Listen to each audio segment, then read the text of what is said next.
Numele meu era Luca Marinescu, sunt de data asta nu în calitate de cadru didactic la Facultatea de Teatru și Film, care este partener cumva în proiectul FEM100, ci în calitate de membru al acestei echipe FEM100, condusă de Cristina Modreanu. FEM100 este un proiect de recuperare a unor povești, un proiect care a adus împreună o sumă de profesori, cadre didactice și cercetători și cercetătoare interesate de recuperarea poveștilor unor femei din teatru românesc, fie că au fost actrițe, fie că au fost regizoare, fie că au fost critice de teatru, fie că au fost secretare literare, care în ultimii 110 deja ani și-au desfășurat viața de jur împrejurul teatrului din România, dar care cumva am simțit noi la un moment dat că nu au fost așezate acolo unde le-ar fi fost locul. Ca atare, în urmă cu un an jumătate, Cristina Modreanu a venit cu această propunere a construirii acestui proiect numit FEM100. Rugămintea noastră este, dacă vă interesează ceea ce facem noi, puteți să accesați toate informațiile pe site-ul proiectului www.fem100.ro, unde găsiți conferințele, suma de conferințe de care proiectul s-a ocupat, cu diferiți invitați și invitate importante din lumea teatrală europeană, dar găsiți și ceea ce am numit noi expoziții online, respectiv tematic, fiecare dintre noi s-a ocupat și se ocupă în continuare de aceste recuperări și până acum aveți 3 expoziții online pe care le puteți vedea, respectiv expoziția dedicată criticii de teatru, curatoriată de Miruna Lucan, expoziția dedicată secretariatelor literare și doamnelor care au lucrat și lucrează în secretariatul literar, curatoriată de mine, și expoziția dedicată regizoarelor de teatru, curatoriată de Cristina Modreanu. Urmează încă o serie de expoziții online, una dedicată dramaturgiei interbelice, scrisă de femei și necunoscută, o expoziție curatoriată de colega mea, Anca Hațiegan. De-aia vă menționez pe asta pentru că este imediat următoarea. După care urmează expozițiile curatoriate de colegele noastre, Delia Gaviliski, Ivona Văstraș, Agnes Borta-Cotolin. Ca atare, rugămintea mea este, când aveți chef, timp, să vă uitați să vedeți și să aflați poveștile acestor femei, povești necunoscute, pe de-o parte, dar care cumva vin să echilibreze, credem noi, ceea ce istoria, din vari motive, uneori politice, alteori sociale, alteori personale, a neglijat. Astăzi și în următoarele zile, la Reactor, mulțumim partenerilor noștri de la Reactor, partenerilor proiectului FEM100, se va desfășura un workshop pentru care, sau un raport cu care ne suntem foarte, foarte bucuroase, pentru că am reușit să aducem alături de noi o companie care până acum, multora dintre noi, ne-a stârnit curiozitatea. Puțini am reușit să vedem spectacole live, majoritatea am văzut spectacole filmate ale companiei Rimini Protokoll. Programul acestei întâlniri va începe cu această conferință deschisă. Vă mulțumesc că sunteți aici. Invitata noastră va avea și ne va prezenta o serie de metodologii de lucru în această oră care urmează, după care, cu siguranță, toți cei care suntem public și nu participanți, ne vom retrage și participanții vor rămâne pentru 3 zile alături de invitata noastră, un lucru care cred că e important din multe puncte de vedere, odată pentru că ne întâlnim cu o serie de metode de lucru pe care teatrul românesc încă se teme să le exploreze până în capăt sau nu-și găsește curajul să aplice aceste formule de lucru. Ca atare, sănătate!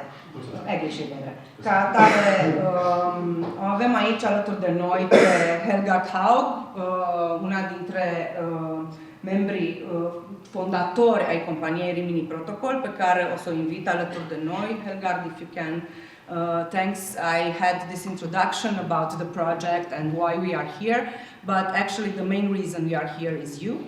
So we would like to welcome you and give you the floor. Thank you.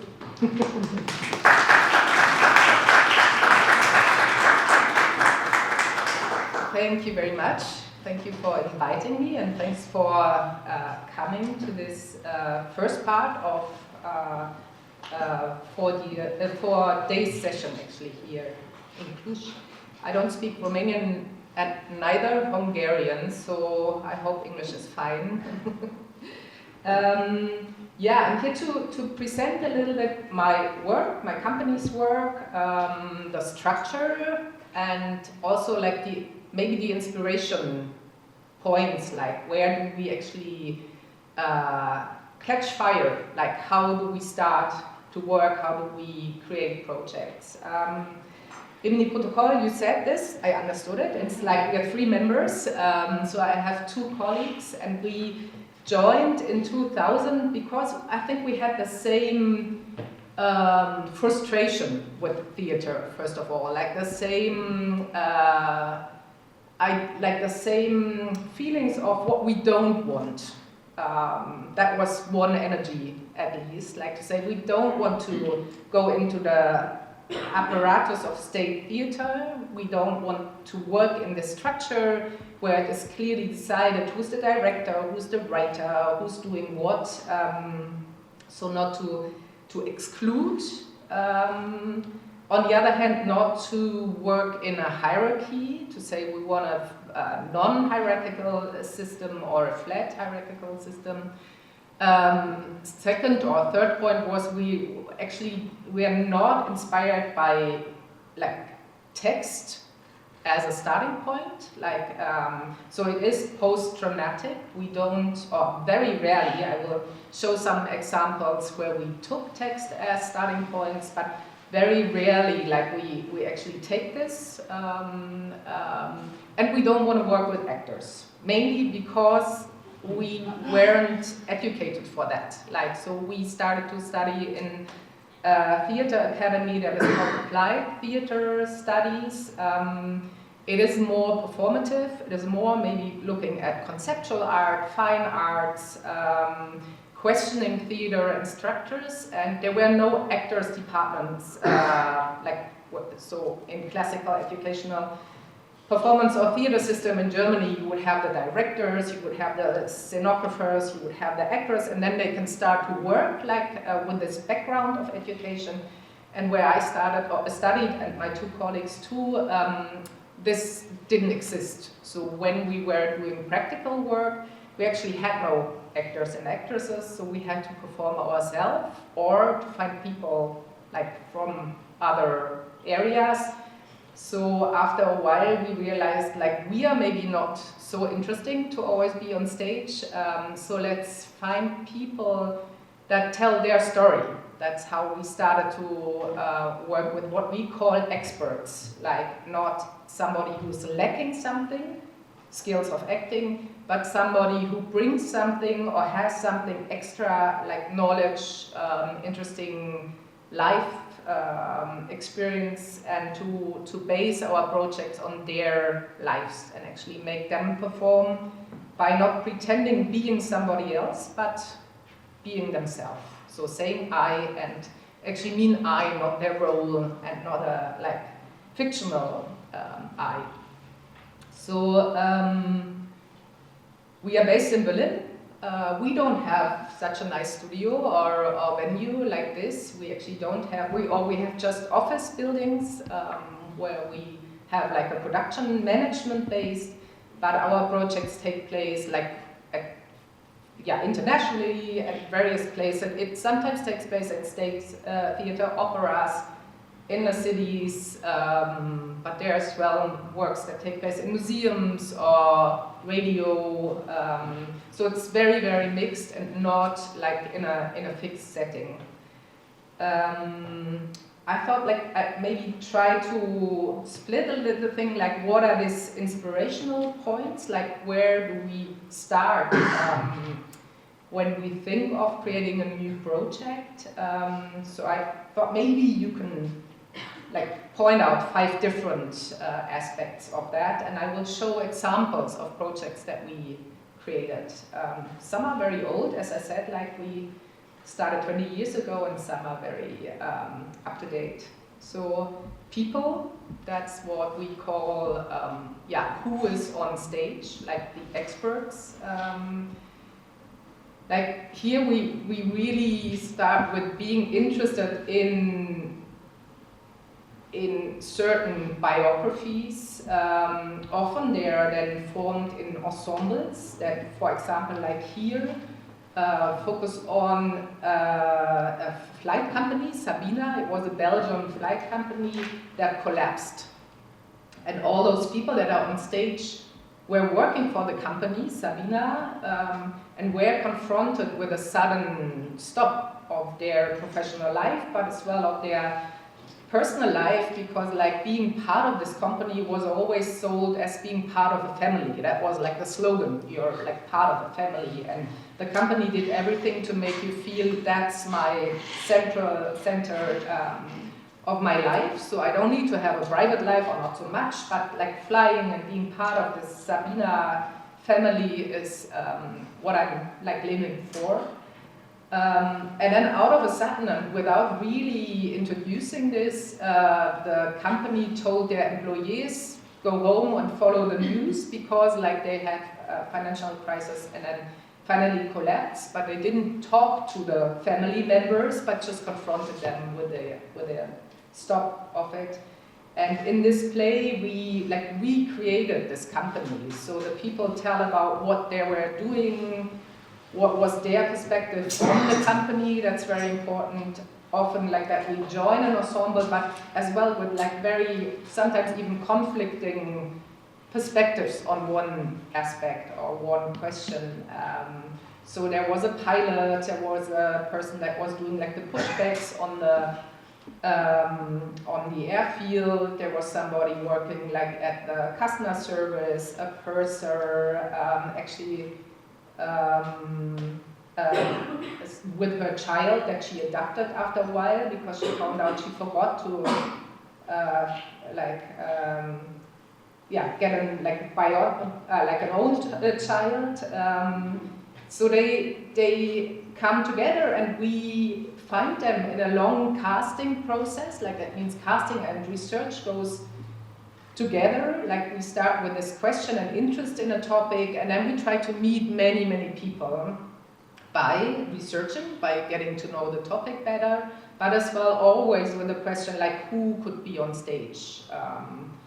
And then we try to find together like an ensemble here of 5 or 6 people, and then start to write the play. So there is nothing before we start, like when they come to the casting or when we say, can you imagine being part of this project, we can't present the text or the layout of the piece, because we say we start together. Like we start with the conversations that we have, we develop a structure together, we try out, we fail, we try again, and then in this process we create a play that was like this one, like shown in Belgium, like where many people in the audience as well have this experience, but then we're touring internationally. So often those plays have a long life by going to different places and developing again. Like it's not like we don't stop working after the premiere, but often like the premiere is still very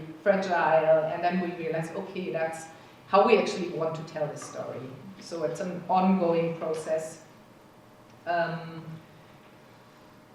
Another work I wanted to introduce is Black Tie here. It's actually only one person that is in the center. It's a woman that grew up in Germany in a very German environment. So blonde parents, blonde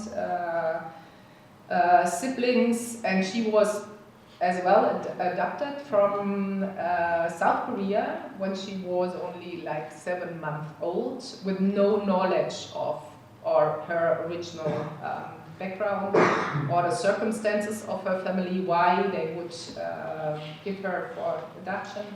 So with her we were wondering, like, or we were actually researching like what does she know, like she has her file or her case file here, that's her official like document that she got when she came to Germany.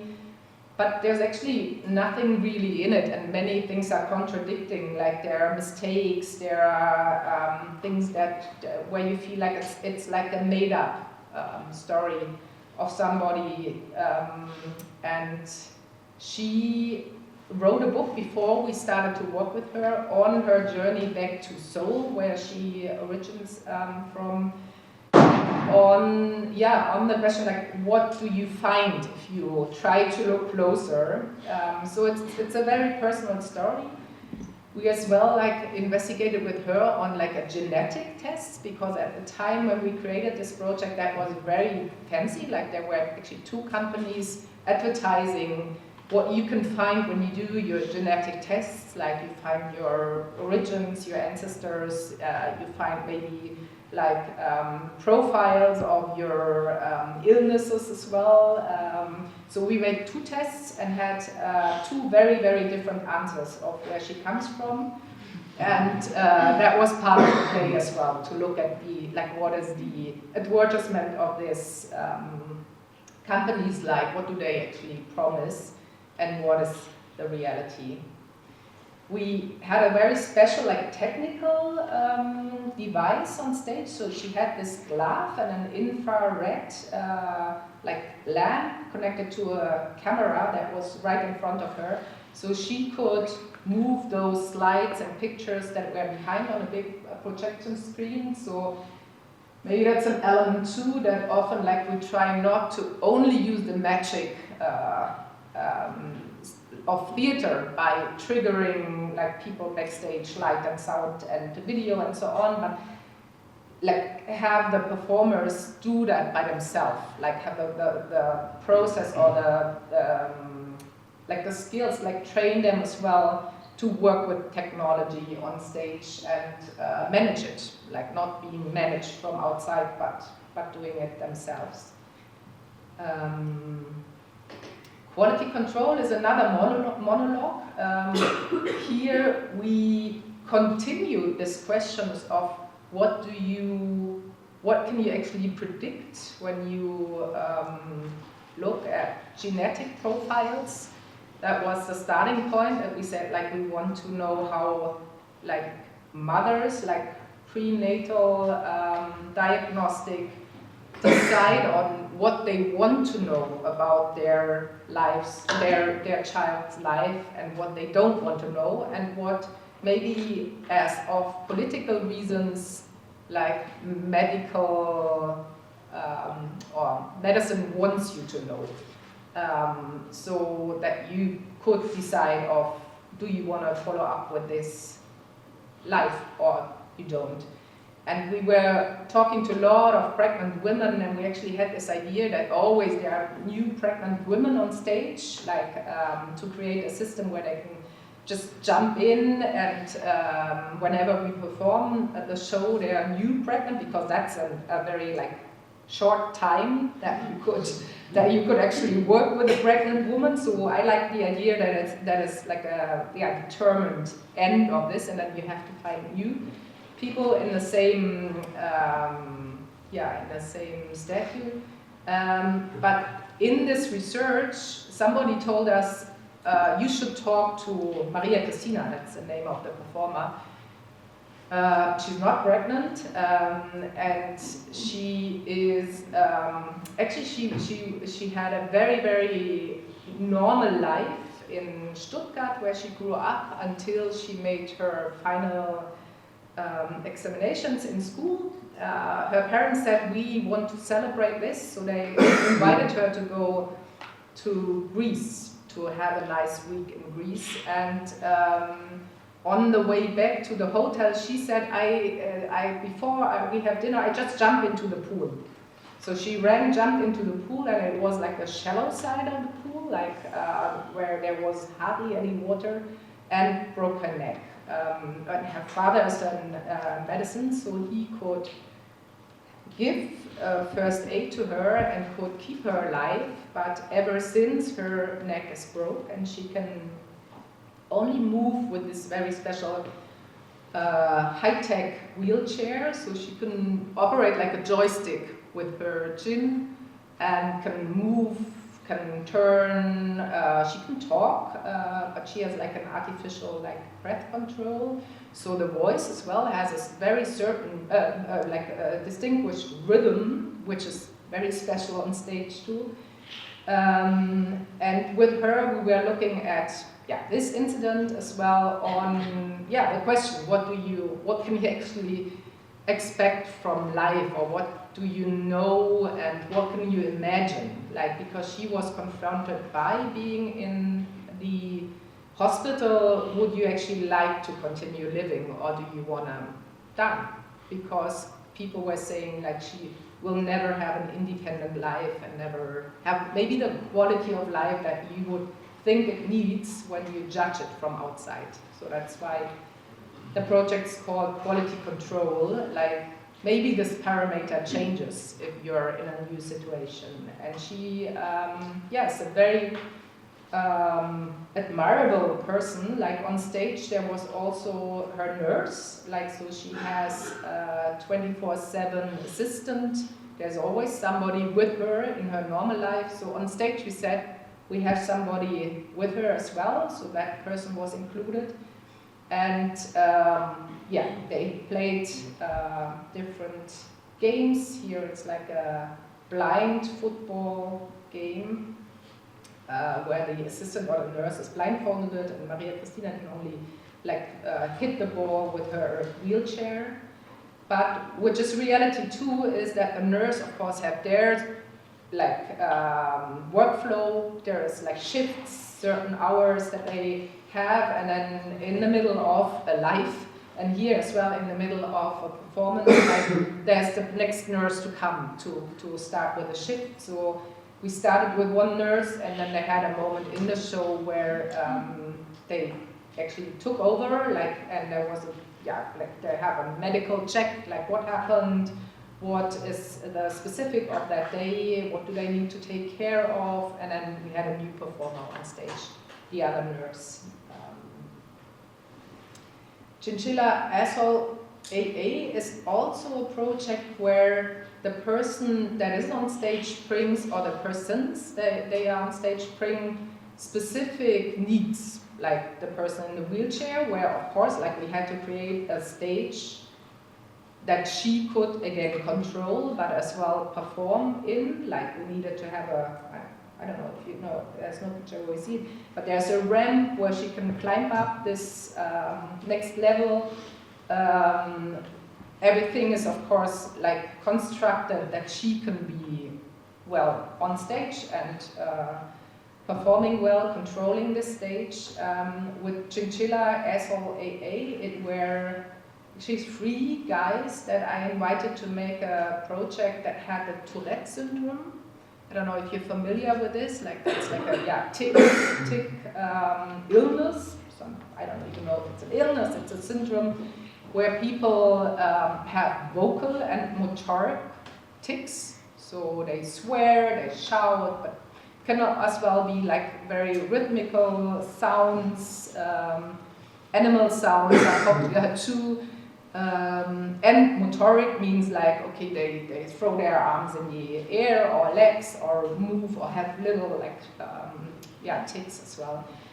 And to me it was especially interesting because theater of course is so much about controlling a situation.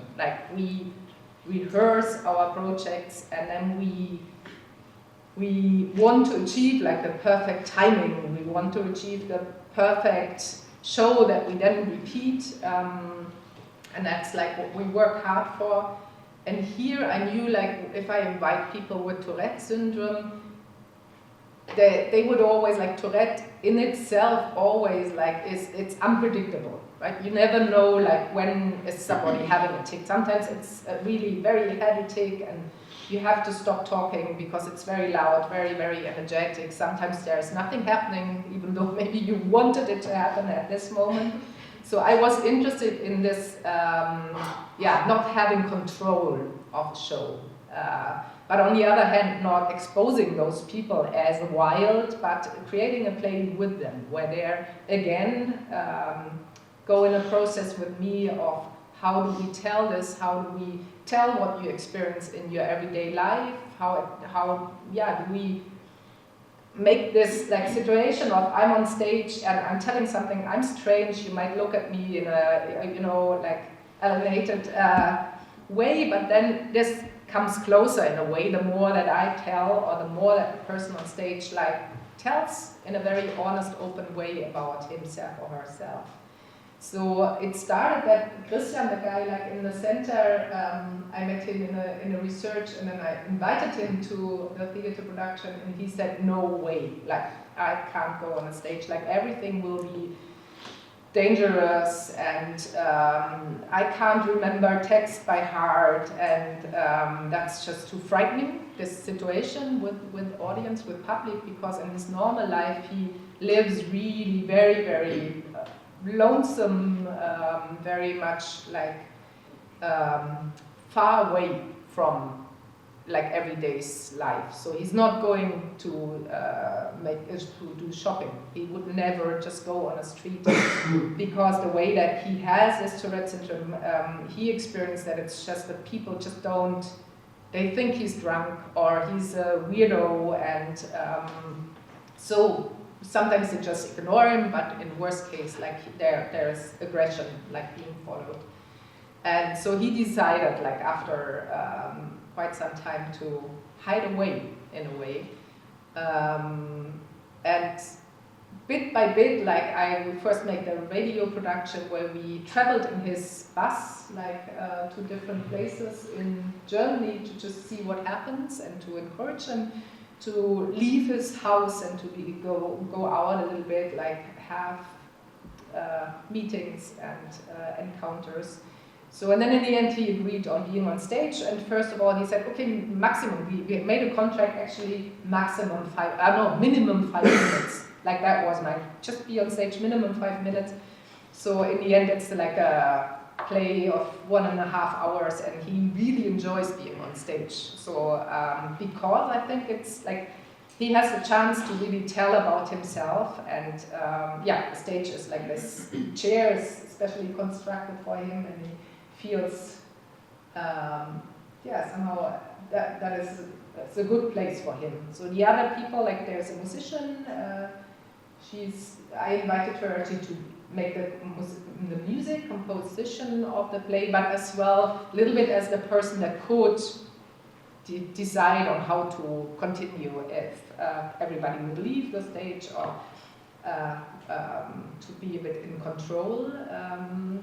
So they have, yeah, different like duel situation. The other guy, like at the left, Benjamin, has completely different way of Tourette.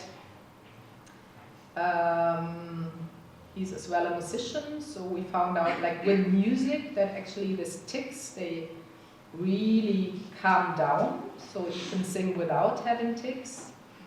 And there is a third guy who is actually very, very popular in Germany, like he's a politician, so he has another form of tics. It's more motorical tics, not so loud, but more he's really swallowing his words sometimes, and there are long breaks when he talks, but he is a politician and really seeking the stage, and said like it's a unique selling point. So he knew that he can get popular with this. So turns like an illness into something that is a quality or an advantage in comparison to all those normal people. There, it's also like a project where I started to work intensively with text on stage, an aspect that got more and more important to me in the last years. Second aspect that I wanted to raise is participation. Like now we talked about the people on stage, more or less in a classical, people come and watch. There are people on stage that perform.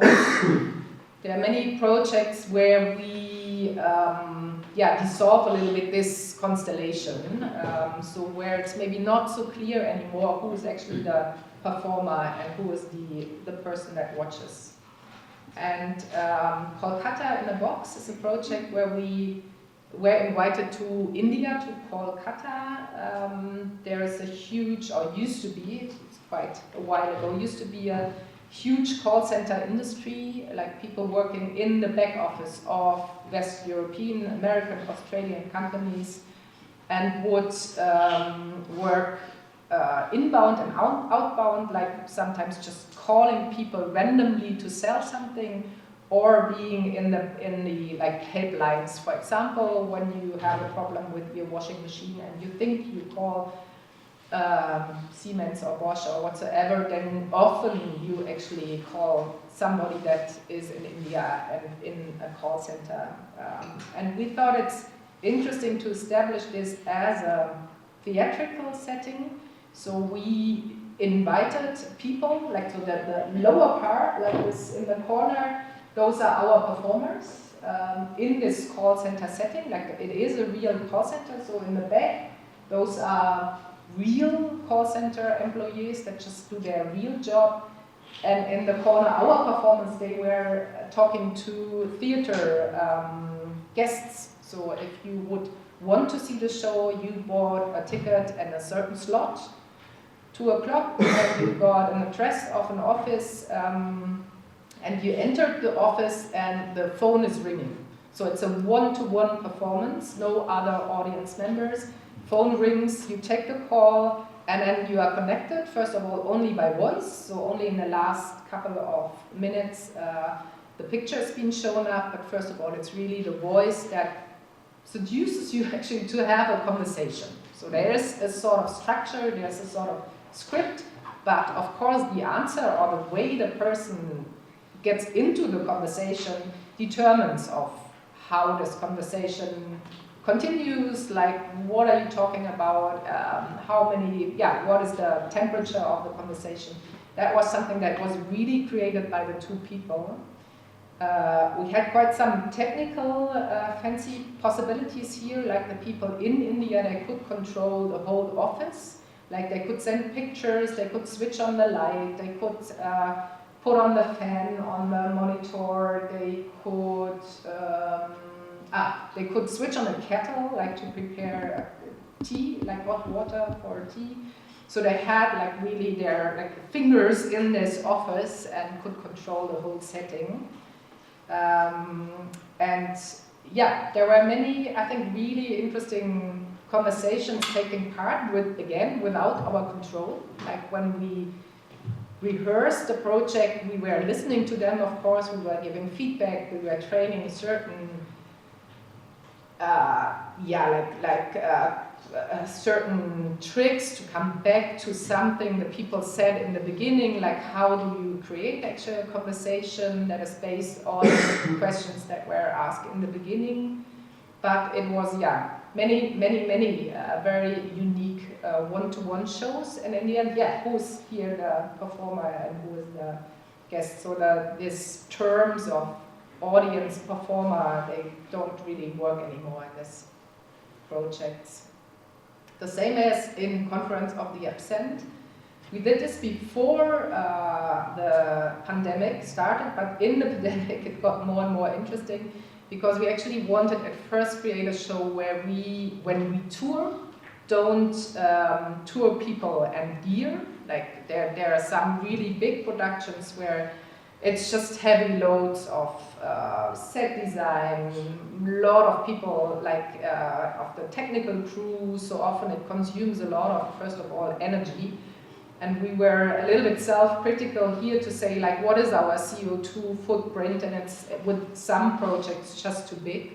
So can we create a show where nobody travels, but where we just send like a very detailed plan of what the venue needs to provide, and then have the audience as the performers. So the stage is empty and you just hear a voice. Advantage is that we can do this in all given languages because we can just create the sound audio files beforehand, so this person would address you like a voice and then ask for volunteers, actually, just invites you to go on stage. And then, of course, like we don't know what happens, so there's a person like triggering the next file, so if somebody immediately wants to be on stage, that person can be on stage, and there are certain ways of how this person is actually representing somebody that we had created text for. So there are like, I think 7 or 9 monologues that we had written with people that exist really, but they don't come in person to tell about their lives, but we developed like text, or here you see the person's wearing a headphone. So at some parts, like you would just be invited to put on the headphone and then repeat what is being said. So it's like a simultaneous interpretation, but you stay in the same language. It's not about the other language, but just repeating what you hear and slip into the shoes of the person that you're representing. At some places, of course, people are really very shy, like so they don't come. So there's a huge tree of different audio files that we could start whatever happens on stage, like inviting in a different way, seducing, offering water, offering chocolate, trying to pull people from their chairs to be on stage. If, like, worst case is nobody comes, then people can actually vote if they want to continue the show or if not.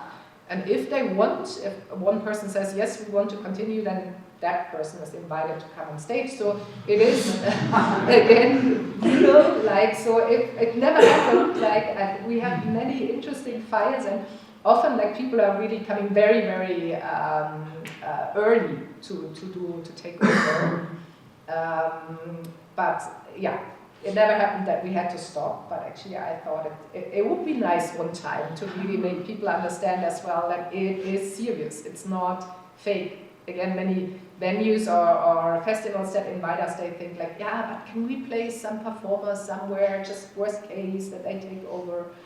And we always try to convince them of not doing this and really believe that this awkward situation could be interesting as well in an audience where I'm not fond of like going on stage unprepared, so I understand the reluctance of people not immediately going on stage, and I think that's nice actually to feel this tension. But on the other hand, yeah, it was about taking over responsibility. So if you want to continue with this play, it's your responsibility to keep this going. Like somebody needs to take over. So there were just many different situations as well. There were as well like situations where there were 2 or 3 people involved here as well with headphones. The whole set design was always, it's just a long task list of things that they need to find. We don't want to buy anything, so it's just things from the office or, I don't know, plants from the bar next door, so they need to just collect things that nothing is actually being consumed or bought. World Climate Conference is another maybe bigger scale project where that's in Hamburger Schauspielhaus, really one of the biggest venues in Germany, where we were copying the World Climate Conference that was taking place simultaneously. And we invited the people, like when they would check into the theater, they were given like a booklet with being part, like the information of being part of a certain delegation. So we had all the, I think, 194 countries that come to the conference, split in groups of 4, and then you would check out them just randomly. You would be Senegal or Myanmar or whatsoever, a country maybe you don't know much about. So in the booklet you had some key informations of the situation, the political, climate, economical situation, the key question of this country, like how to deal with climate change, like what is the threat as well as the advantage maybe of natural sources. And there were like huge panels like in the big room, but you had your own personal or for your delegation, your own like schedule of where to go, and then you would go to different places in the whole venue. So backstage was something happening, or 2, 3 like shows parallelly. One was in the bar, the other one was in the whatever, like rehearsal venue. Then there was a bus even that we invited people to go into, and then I just took a little trip around the theater. So it was about 3.5 hours long, that show, and you were just split and then met again after a while with maybe the group that you saw in the beginning. In the end, you were actually asked to vote, like about what you are, or to give an idea what your country wants to do, to change change their parameters that they had, economic and energy-wise. And the goal was actually not to make like a better world in a theater where we go for green energy totally 100% and we don't drill oil and so on, but really make the delegation be aware of what they can sell if they go back home in their country, and be realistic in what they offer. So there was a huge like voting system afterwards to see whether or not they meet the goals of the climate conference that was taking place parallelly. Next category that I want to introduce is where and when get plays actually inspired by certain spaces. So up to now we were all in venues like bigger or smaller scale, black box or stakes theater. But here there are a couple of projects where we escaped the theaters, the venues, and went into the city. So this is an office. The Kolkata in a box is an exception. There was an office too. Here is a high-riser building in Hannover, city in Germany, where we very improvised, put up like a little tribuna for people to sit. And we equipped them again with headphones and binoculars and made them look down on the square of this city, so they could actually zoom in what was happening down there at the square. It's a pedestrian area. There's a huge clock where people would meet. They come with their shopping. They come with their, just to cross. It's just a very central place.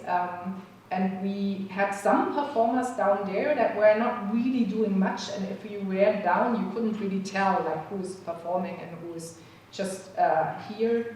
But it was interesting to be up there because there was like a live commentary happening, and as well sounds being like produced to it. So we could, for example, just place a football there on the ground, and people would just maybe just very, kick this ball somehow, but the sound and the commentary would be like the most exciting football game that you ever had.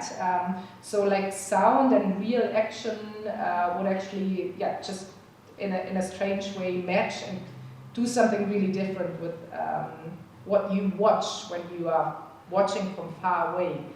So we were also interested in the surveillance systems that were established in the cities of how to judge people as well. Like, what do you think a person is doing, and what fiction as well can you layer on that person? Do's and Don'ts is a play where we move through the city, but in a truck. So that's maybe the closest that we come to when it's about, do we have an own studio or venue, then maybe that's our venue, like it is a theater space. So we can fit about 50 people into it on 3 steps. And the side of the truck is actually a glass, window glass, so you can watch out of it. We can also take down the like the protection screens, like we can use the projector from inside. We are connected to the front cabin, so we hear what the drivers or the person next to the driver is saying. There's a camera as well, so we can see them. But this is like the constellation of the audience, so they sit like alongside the truck, and the reality that takes place, like here, is just very well-known place in Berlin. But through this frame, it gets very intense to watch. So the experience is really that you see much more than if you would just be on the square, even if you just stand there. It's like this kind of frame that makes it, that tells a lot, or that makes it as well very emotional in a way. So this play was about the rules in a city, so it's do's and don'ts. So we invited a small kid, like she was 9 years old, to talk about what she experienced in a city, like how much does she want the city to be like a game, for example, where there are clear rules, where it's a clear, for example, on the traffic lights, like if everybody like would really agree on going when it's green and stopping when it's red, and she experienced like in this age, I think it's really very typical that they try to have this clear systems. And it's hard to say, yeah, but you can go, you can cross the street when there's no car, even though it's red. It's just frightening in a way. And she, yeah, so with her, we visit certain places in the city where she talks about how she experiences these places. Then there's another person, like he was about 18 years of age, of course in a totally different situation, like trying to get rid of rules, saying why do we not need rules, like I want to live a free life, like I don't want to be restricted by rules, especially not by silly rules that I don't agree to. And the third performer was the driver himself, here on the left. And he had this maybe very typical grown-up relation to rules, that he says, yeah, I'm just doing it my way. Like, so I accept their rules, but anyway, like I'm driving this very big car and I'm stronger than everybody else in the street, so I'm doing it my way. So, and these three positions, they were actually like, yeah, conflicting, and with these three perspectives, we went to, yeah, very different places. Like, so you can drive on a highway with this truck, which is great. There's of course a soundscape to it. It's very theatrical. Or like here, where we went to a construction site where they would actually build like a new highway connection in Berlin, where, yeah, here the girl would perform and then jump into the car back again. Shareholders meeting is another project where we visited an existing show.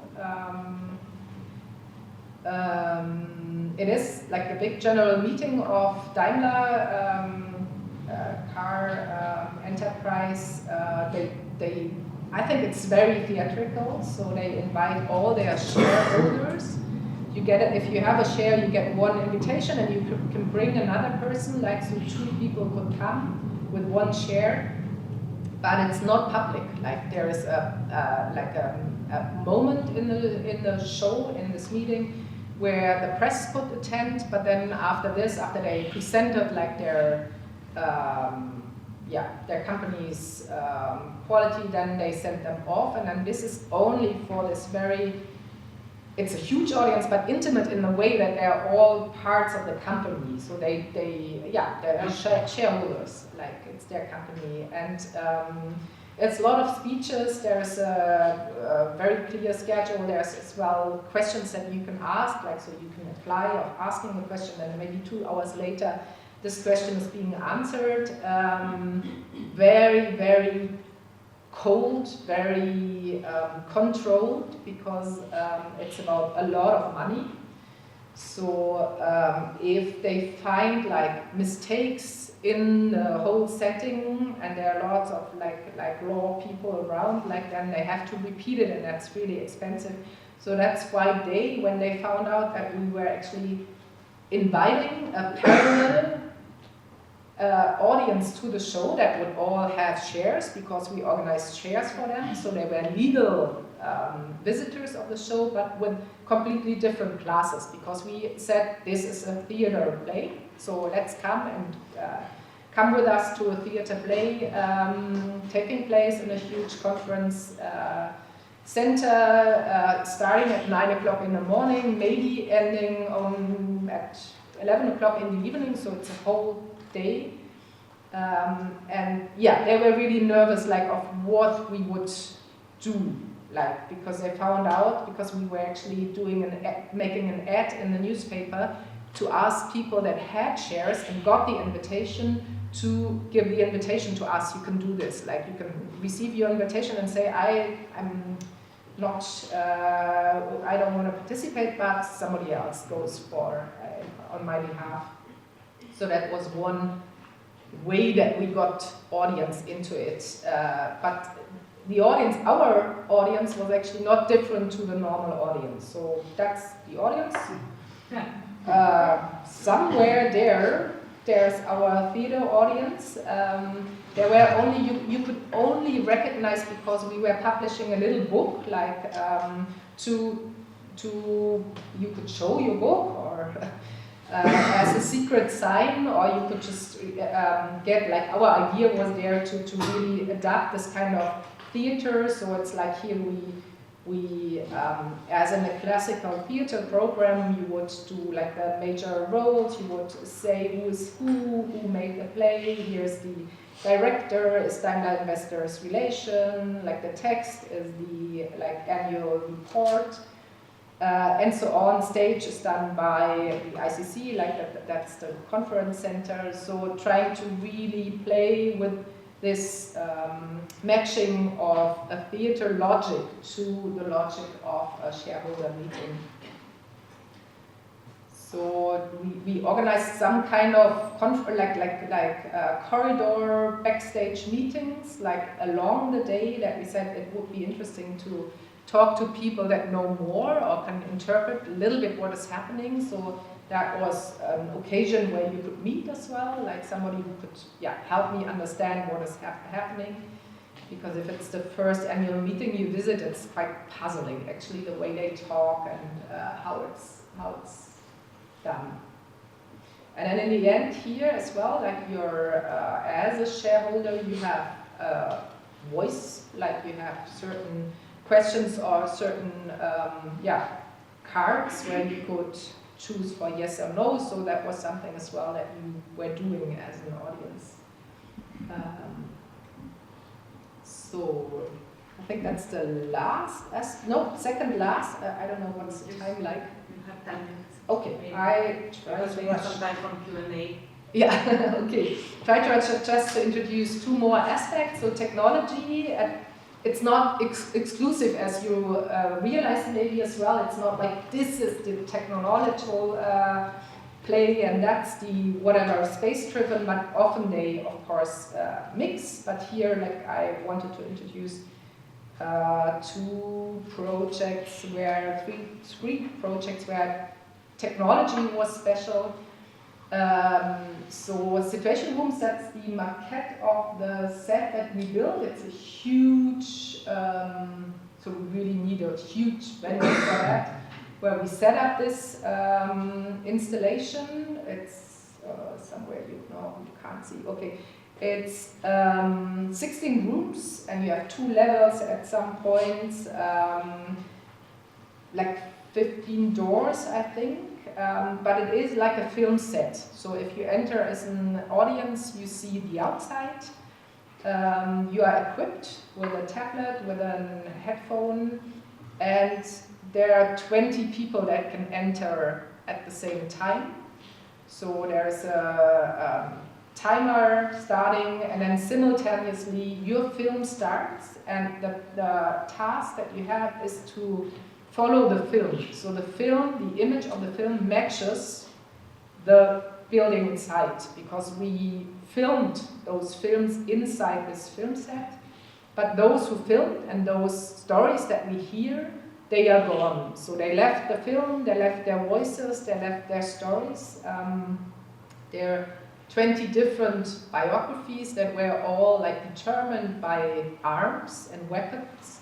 So we have a child soldier, we have a person that works in a company that is producing weapons. We had, it was a very international cast. We had like a lawyer from Pakistan, but as well like somebody from Mexico that was part of a drug consortium. So a policeman, a doctor that goes into war and crisis zones.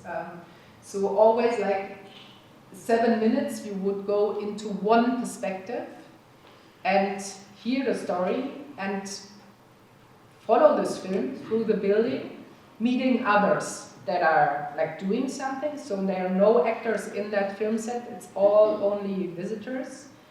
But you would, meet other people, interact with other people according to what you see on the film, and then change into the next person's shoes and experience the same 7 minutes in another perspective. So somebody being really the counterpart. Sometimes you experience really different areas of the building. But it was like an immersive installation where, again, you are part of it. Like there is no performer, there are just like stories that you follow and situations that you are drawn into it. Sometimes really like very interactive. There were people that would move very, very fast through the building. There's a war photographer, for example. He said like in my professional life, I can't rest. Like I always have to be on the move, because if I rest, I risk my life actually. So I'm on the move. So in his 7 minutes, he would move a lot. Like this was Doctors Without Borders talking about a mission in Sierra Leone. He was pretty much stable into his like provisorial clinical setting. The rooms itself had very, very different atmospheres. So as well, like in terms of equipment, of course, like as well of heat. So we were trying to control by light, the heat in a space, by smell, like to make this really like a, very special moment that you would go maybe just a few meters into the next room, but be in a completely different continent, context, and perspective.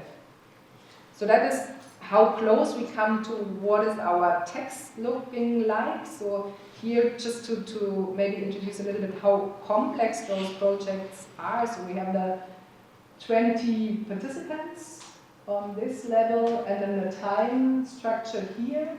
And we were, because like not all of these projects were done by the 3 of us, sometimes it's a solo project or 2 work together, but in this more complex project we work as 3 directors together. So here we had individual like parts that we created, like we split the participants and developed like individual or single scenes. But then they had to match, like, because they were taking place simultaneously. So we try to organize it in a way that we try to see where could people actually interact, where do they meet, are they in the same zone or like connected. For those who participate in the workshop, we'll look at this very closely again. So if it's now puzzling you, I'm sorry, but it is complex. We always had the problem, like when we were looking for co-producers, that we wanted to explain how it works and nobody understood until we actually could realize it. It's hard to explain how it works and what as well what the situation is when you participate or when you experience it. Home Visit Europe is a project that takes place in living rooms of people. So here we were interested in, we were actually invited to make a play about Europe, and we said, oh, what is Europe? I mean, that's really, what is it like anyway? Is it the EU, or is it like an economic union? Is it a cultural union? Is it a geographical? Like, how can you make a play on Europe that is like sort of having a specific center? So we said like the character of Europe is maybe that it has so many different centers, and maybe the living room or the kitchen, like private setting, is maybe one of those million centers that we have in Europe. So for this play we always need a host, like to host a show. He can invite 2 people, and then the theater or the festival is putting this on their program, and then strangers come and they play a game at this table that is triggered by this little machine that looks like a little table bomb maybe. So, but if you push a button, then you will receive this bill, and the paper takes you through the play, like making you answer questions or reading tasks aloud. So slowly but truly, like this play is being played by the people around. Like it's a lot about their personal experience, so you really get to know the people that are on the table. The tablecloth is as a board game, you can draw on it, like there's been notes being put down. And then in the last part of the project, there's another device being introduced, so there it becomes competitive. Like at first, it's really more about a social meeting. And then in the last part of the game or of this show, it's more competitive, that we actually compete against each other. And in a certain moment in the beginning, like the host is asked to put a cake in the oven, like that starts to produce smell, and you smell the chocolate cake being baked, which is at the end, as a result of what has been happening on the table of the participants, is being divided in different slices. So at the end you play like who gets the biggest slice of the cake. That's our European cake, and then being like consumed by those who play it. And there's a website to it where you could actually look at every single show, every single setting, and as well compare like how different this being played in different countries and settings. Last project that I will quickly introduce is a very recent one. We were invited to create an installation in a puppetry theater, or actually a collection of puppets, like on strings, but as well like on different puppets. And we said, okay, who is this? Do you recognize him? Help me. Okay, Elon Musk. Maybe, like there was a really very traditional puppet maker who created Elon Musk, who is like our protagonist on strings in this play. He has like a cell phone in his hand with a camera that he could actually operate as well. But it's a play where, or an installation where you have different rooms, and again like traces or images that are being taken like in one room, then are processed and being taken to the next and third and fourth room. And in the end it is about like manipulation, like a term that is used a lot in puppetry work, like how do I manipulate, and here we were working on the question like how is Elon Musk manipulating like on a digital level, but as well like how can we deal with like deepfake, and how is your image that's been taken when you check in being manipulated in the end. And he is then in the end actually manipulated himself, so there is a kind of overall machine that makes him fall, which is was satisfaction to create, making Elon Musk all over.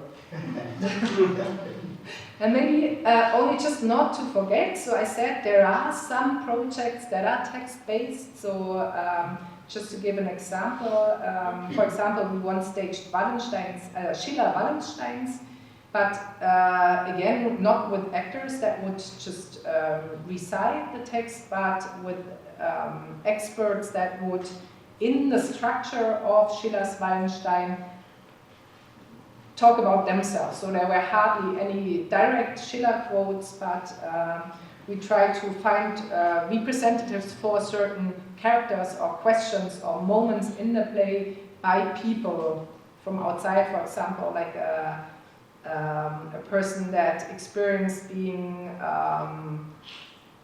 being murdered by his own party, so he wanted to become the mayor of a city, but then failed because he was too much like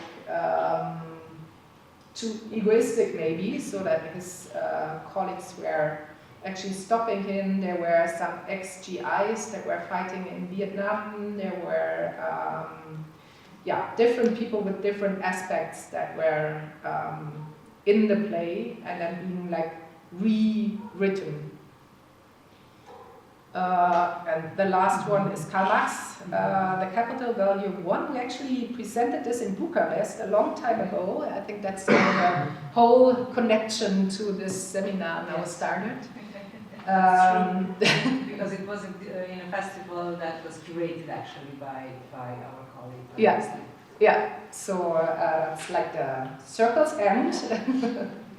2 years. So here we actually like the provocation to put the title on a theater program to say we perform Karl Marx, The Capital, Volume 1, a book that is really very hard to read, hardly read, well known by its title, but and then we invited those people that we thought had their lives between the pages of the book somehow, because it was determined by the book, they had to read it, they wanted to read it, they didn't want to read it, so again, different contradicting experiences with the book,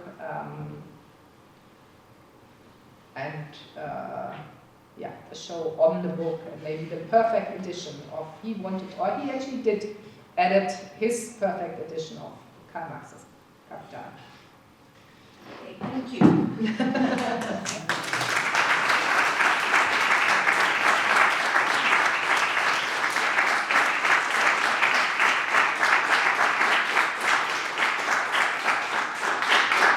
So now we will have like a 10 minutes Q&A at the tops, I promise you. So if anybody wants to ask a question, now is the moment. If you have any questions regarding the work that Helgard presented to us. Shall we switch on a little bit the light that we are more, I can see some of you, but not all. Here you are. Yeah, that's nice. If I can start, then of course there's a question about money and producers, in my opinion. So how do you convince producers to finance your work? By trying to introduce our ideas. I mean, it is hard for us too. Like sometimes we are asked by festivals or by producers. For example, my recent work took place like in Vienna at Volkstheater. There they asked me like, we want you to produce a play, but of course, as we are so much out of the system, like it's always like a team that comes, and the budget is bigger than what the theater would pay for just a director to come or a guest to come. So then we have to apply, actually. So we are trying to find co-producers, then we start to talk, like who could be interested. I mean, we know the profiles of certain theaters or festivals, and we are in conversation with some of or many of them. So we try to introduce the idea. It's a lot of talking and meeting, writing concepts, and then applying for state funds as well. But it's always like, it always looks like as if this would not be a problem, but it's a big part of my work and my colleagues' work, like to try to get, the projects financed and presented. Any questions? Anybody wants to ask anything? How much time do you spend on an average level on a project? Yeah, often like they begin really like 2 years before they're actually premiere. So it's a long process where you hook in for a certain idea, and then the research is taking very, very long, like really to get into a topic, to meet people, to create a structure, then on the other hand to create like the financial structure, and like the final rehearsals, they're comparably short, like because most of the people, they have a job, like they're not actors by profession, but they decided to participate in the work, so they have to do it parallelly to what they normally do, and then maybe cut off a little bit their work when it goes more intense, like in the last 2 weeks. But I'd say like that's like 4 weeks in the end. I really enjoy like having like maybe like half a year before the premiere already starting to have this kind of workshop situations where you meet for a week, and then everybody, like even with a whole artistic team, like the composer and video and light and so on, to then have the occasion to prepare, make next steps, and then meet again like after a couple of weeks. So I really like, if it's not only like a rehearsal block, and then we have like like highway situation, like 6 weeks, that's the normal structure in German-speaking theater. They start and then have 6 weeks, and it's intensive. But I like this, and working on different projects at the same time. That's of course, the effect of this. That at some we are in an intense process, others we prepare, others we research. So it's always like 4 projects, maybe parallelly in different states. I have a few questions. I try to put them all together. And what means actually to do a casting with non-actors? Because somehow I think it's a different process, and I think that you are aware that it's important for those people to not feel that are just used somehow. And after that came in my mind, if you work with a psychologist, a psychologue, because I see that image with the pool, with the girl, with the accident in the pool, and I think that sometimes this type of exposure could be traumatizing somehow, or reconnect with the trauma. And after that, in your 25 years of experience, how the world changed a lot, I'm curious if our processes or shows that you will not do it again, and you did it 15 or 20 years ago, because your point of view changed, or the ethical understanding of life changed. Of course, some of them they're really like connected to as well, a certain reality. Like for example, Cat in a Box, that was a reaction to a specific, the call center play, like to a specific reality that was then 15 years ago. As well, like for example, there it's really like very clear, like in the terms of what kind of communication tools do we use, for example. Now everybody is having like FaceTime, and it's so, no matter where I am, I can talk and I can see the people, but at the time when we created it, there was Skype. Actually, I don't know if you know Skype. Yeah. So that was like the hot shit Skype, really we were like, oh, Skype, and you can see people, and they were moving like this because the connection was so bad. So it is totally different, of course, to get like fascinated by that. Now I'm working on a project that deals with artificial intelligence, because that's something I want to explore. So I think that's on the maybe technical side. It's really how can we in theater, which is such an old-fashioned setting in a way, but connect to technologies that are outside, but still have the quality of this very human, very simple, very direct interaction, and the setting as well of focusing or like forming a community. Like that's probably something that is driving me. Like, and many of the projects I feel now that they are old in a way, because they were like new then.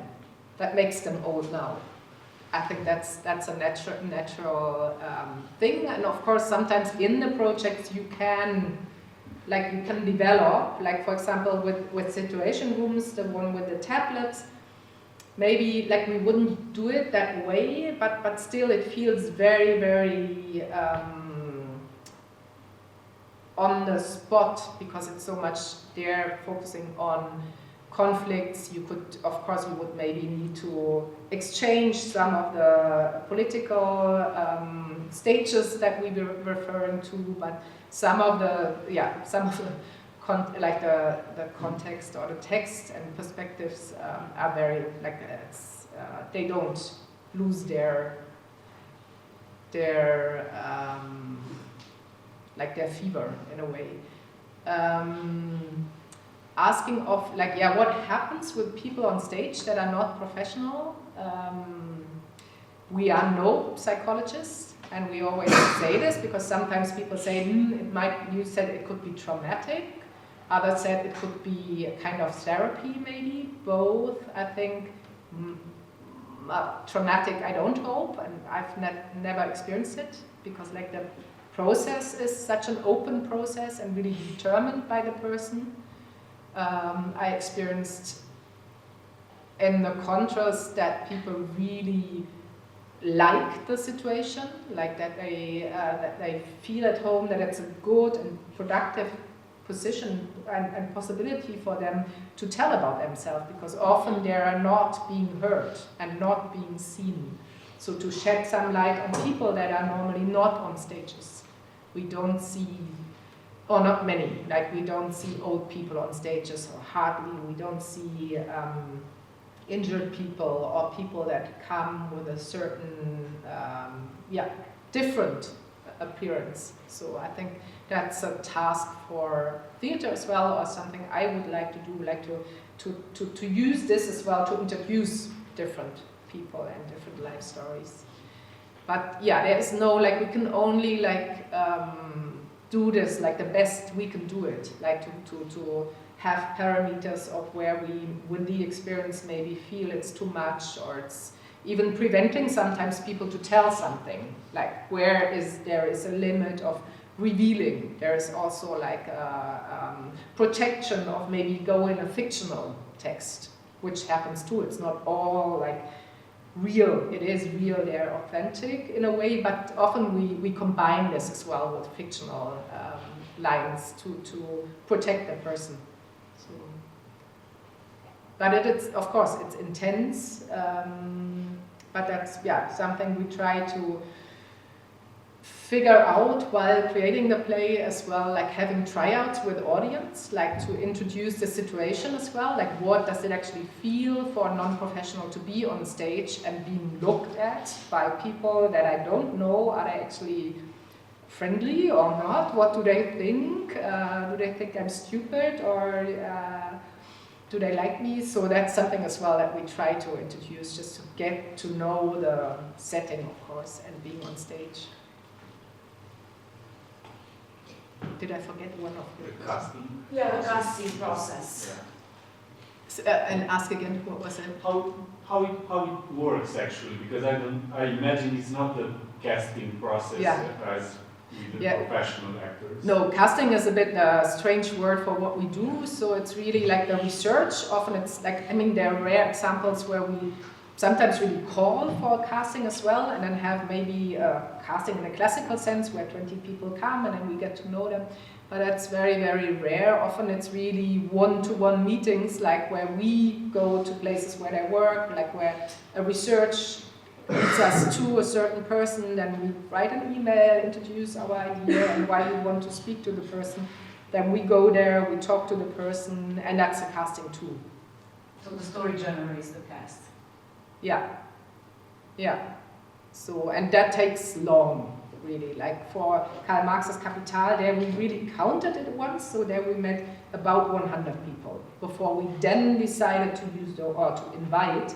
And then sometimes as well, you're really fond of this one person, you met that person and you say, can you please join us? We want to work with them. And then the person says, no, that happens too. Or will you start working?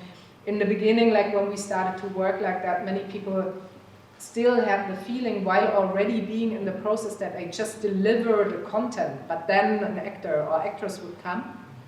But yeah, to really make them understand, no, it's you on stage, and we will show this several times, we will tour, and so, yeah. Anybody else? Yes.